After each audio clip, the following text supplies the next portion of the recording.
نیک خواب نبوت ہی کا 46واں حصہ ہے۔ کیا؟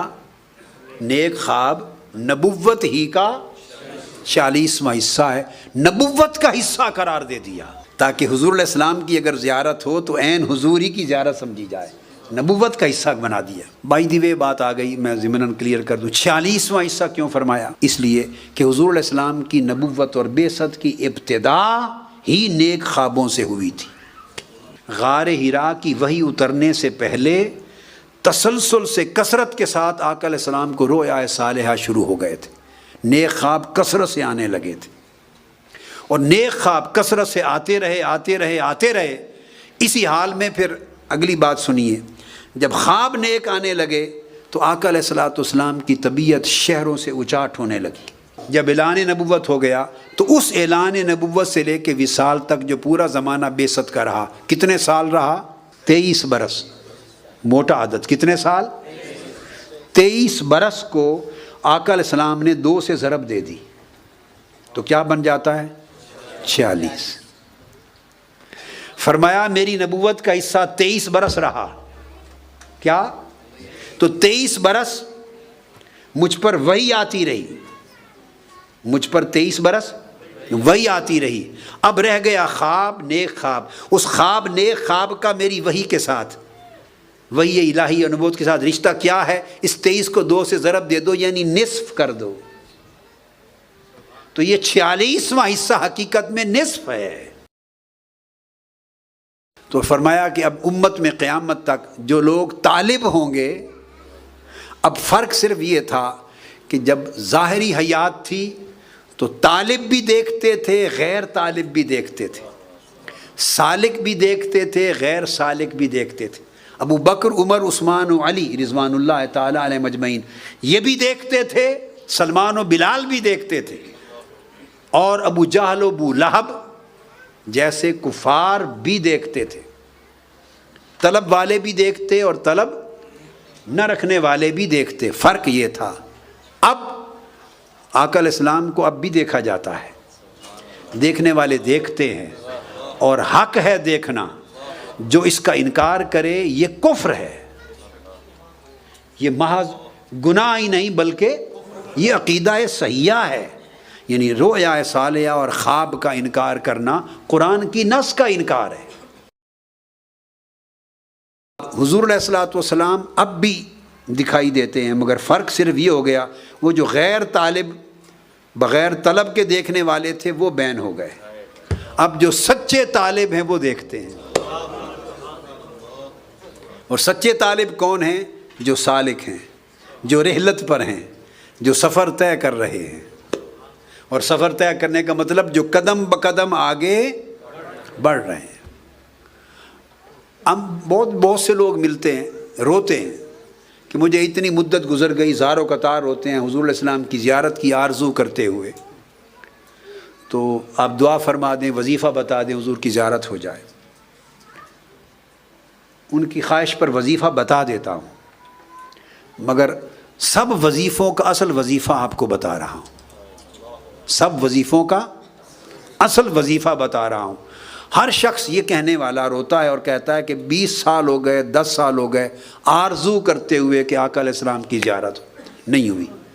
تو کبھی سوچا کہ 20 سال آرزو ہی کی ہے نا، اور تو کچھ نہیں کیا، آرزو ہی کرتے رہے، کیا حضور کی طرف کتنا بڑھے؟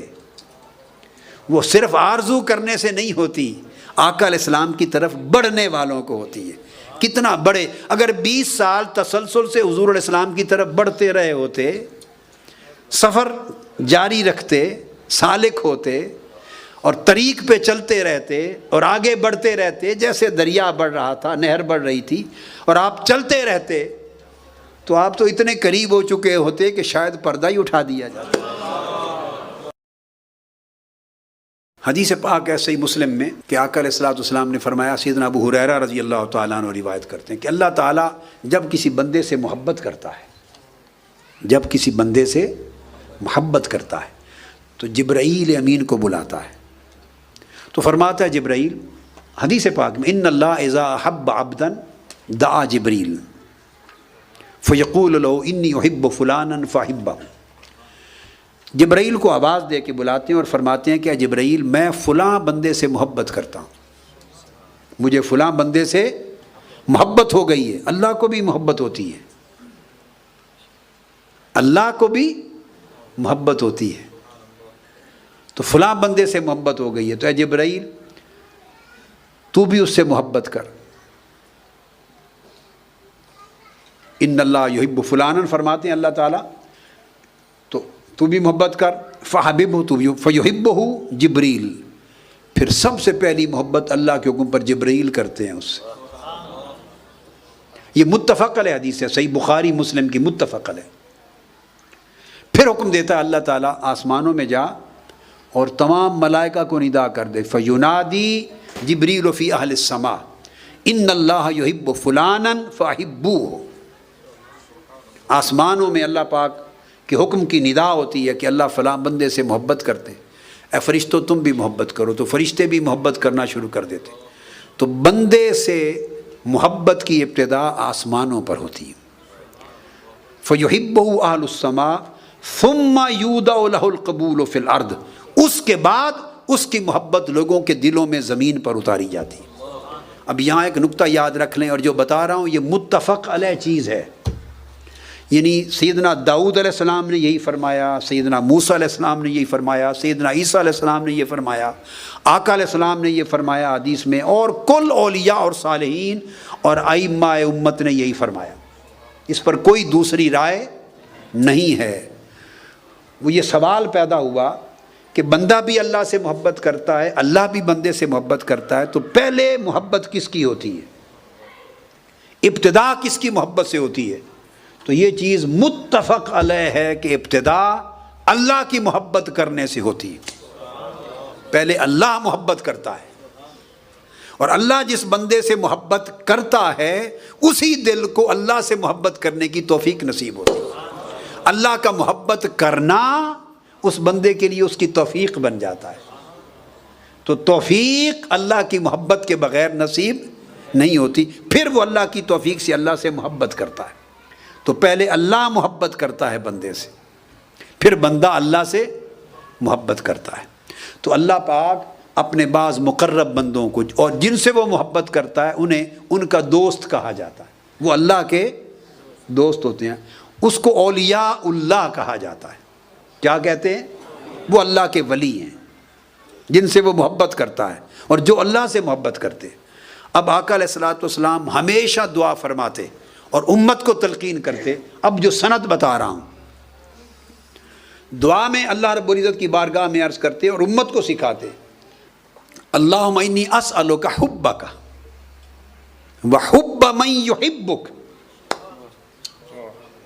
یہ آقا علیہ السلام کی دعا ہے، اور اس پر کسی کو انکار اور اعتراض اور اختلاف نہیں ہے۔ اللہم انی اسألک محبت حبک وحب من یحبک، پھر آگے وحب عمل من یقربنی الی حبک، آگے پھر اور محبتوں کی دعائیں۔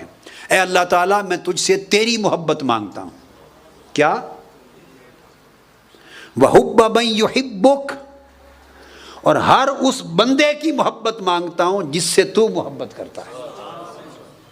اب یہ بات سمجھ گئے؟ تو لہٰذا اللہ کے بندوں سے محبت کرنا اللہ کی سنت بھی ہے اور اللہ کا حکم بھی ہے، اور آقا علیہ السلام کی سنت بھی ہے۔ اب آپ صدقہ اور خیرات کرتے ہیں، یہ اللہ سے محبت ہو رہی ہے۔ آپ نماز پڑھیں، سجدہ کریں، تلاوت کریں، اللہ سے محبت ہو رہی ہے، یہ اس سے محبت کر رہے ہیں آپ، بشرطے کہ محبوب کا کلام سمجھ کے پڑھیں۔ مال خرچ کریں، غربا یتامہ کو، مساکین کو، مشن کو، دین کو، مال جب دیتے ہیں یہ محبت کر رہے ہیں، صرف ایک نیت کرنی ہے کہ اس کی محبت میں کر رہا ہوں۔ بھئی کیا کر رہے ہیں؟ اس کی محبت میں کر رہا ہوں۔ گر اس نے خود سکھائے ہیں، باری تعالیٰ نے فرمایا وَآتَ الْمَالَ عَلَىٰ حُبِّهِ ذَوِي الْقُرْبَىٰ، دے رہے ہیں ماں باپ کو، خرچ کر رہے ہیں ماں باپ پر، ان سے بھی پہلے بیوی بچوں پر۔ خرچ کن پر کر رہے ہیں؟ پہلا حق کس کا؟ صحابہ نے پوچھا یا رسول اللہ خرچ کرنے میں پہلا حق کس کا ہے؟ فرمایا تمہارے بیوی بچوں کا۔ یہ بھی ہمارے پاکستانیوں میں جو دین کا تصور ہے وہ سارا ہی گڈمڈ ہوتا ہے. بیوی بچوں کو ہم بہت پیچھے لے جاتے ہیں. پہلا حق بیوی بچوں کا ہے،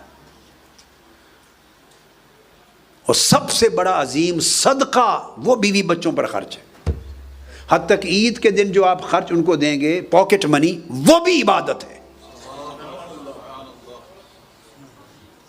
کیونکہ وہ اقارب میں سب سے پہلے، پھر اس طرح ماں باپ ہیں، پھر آپ کسی طرح بہن بھائی ہیں، پھر خونی رشتے ہیں، الاقرب فالاقرب، صلہ رحمی ہے، پھر پڑوسی ہیں، الاذ القیاس، پھر اللہ کا دین بھی ہے. تو یہ سارے جہاں خرچ کریں، اللہ پاک نے فرمایا کہ خرچ تو آپ نے اپنے رشتوں پر کرنا ہے. بیوی کو دینا ہے، بچوں کو دینا ہے، اپنے والدین کو دینا ہے، بھائی بہنوں کو دینا ہے، پڑوسیوں کو. خرچ تو لوگوں کو دینا ہے. تو مجھ سے محبت کیسے ہو رہی ہے؟ پیسے بیوی کو دے رہے ہو، محبت اللہ سے ہو رہی. بس یہ اتنا سستا سودا اللہ نے کر دیا، پھر بھی ہم خریدار نہ بنے. اس نے کیا کہا؟ ایک لفظ لگا دیا، وآت المال، اپنا مال دے، خرچ کرے. ذوی القربى والمساکین، سب لسٹ بنا دی، ان کو دے، ان کو دے، ان کو دے، مال خرچ کرے. اور درمیان میں ایک رشتہ جوڑ دیا، کس نیت سے کرے؟ آت المال علی حبہ، بس اللہ کی محبت پر دے. نیت کیا کرے؟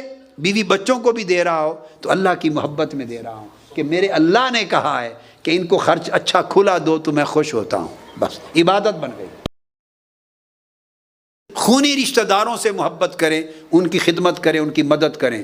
یہ اللہ کی عبادت بھی ہے، اللہ کی محبت ہے، اللہ کی محبت ہے.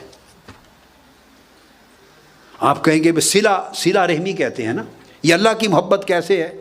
اللہ پاک نے فرمایا حدیث پاک میں، آقا علیہ السلام نے فرمایا کہ صلہ رحمی جو رحم ہے، اس کو میں نے اپنے رحمان اور رحمت میں سے نکالا ہے.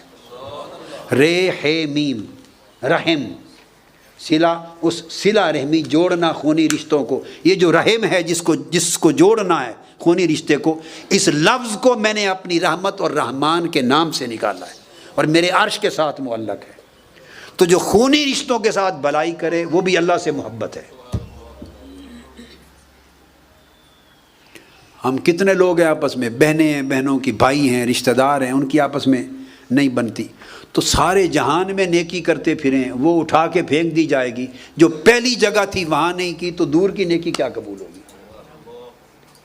بھائی غریب ہے، اس کی مدد نہیں ہے. اگر اعزا اقارب غریب ہیں، ان کی مدد نہیں ہے، تو باہر آپ جا کے چوتھے محلے میں 1000 دیگیں پکا دیں. یہ 11ویں شریف کی دیگ ہے، یہ میلاد شریف کی دیگ ہے.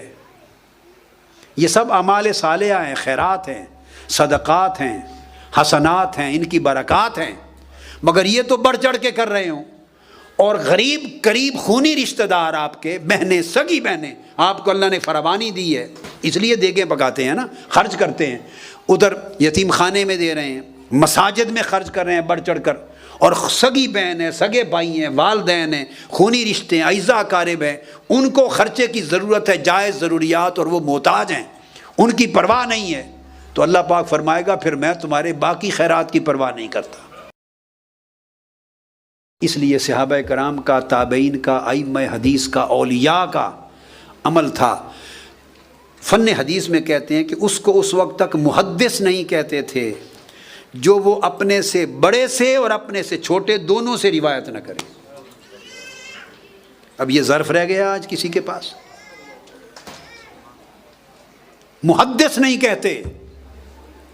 امام بخاری، امام مسلم، امام ابو داود، امام ترمذی، اور ان کے اوپر امام عبد الرحمن بن مہدی، امام احمد بن حنبل، امام سفیان بن عیینہ، امام سفیان الثوری، جتنے ائمہ ہو گزرے ہیں سب کا یہ متفق قول ہے. اس کو محدث ہی نہیں کہتے تھے جو یہ ظرف نہ پیدا کر لے کہ وہ اکابر سے بھی لے روایت کرے، سما کرے، اور اپنے سے چھوٹے سے بھی سما کرے، روایت کرے. جس سے سما کرے گا وہ اس کا شیخ کہلائے گا.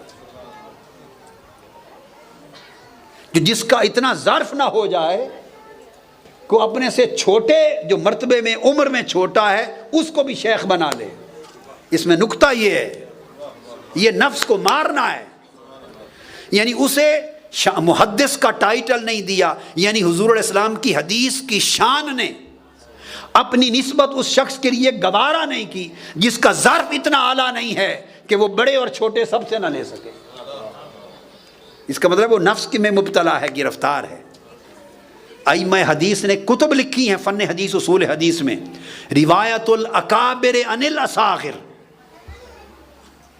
تابعین اور تبع تابعین میں بڑوں کی چھوٹے سے روایت کرنا. امام ابن حجر اسقلانی نے اور کئی اور ائمہ نے بڑے صحابہ نے چھوٹے صحابہ سے روایت کیا. بے شمار صحابہ حضرت عبداللہ ابن عباس سے پوچھنے آتے تھے، روایت کرتے تھے.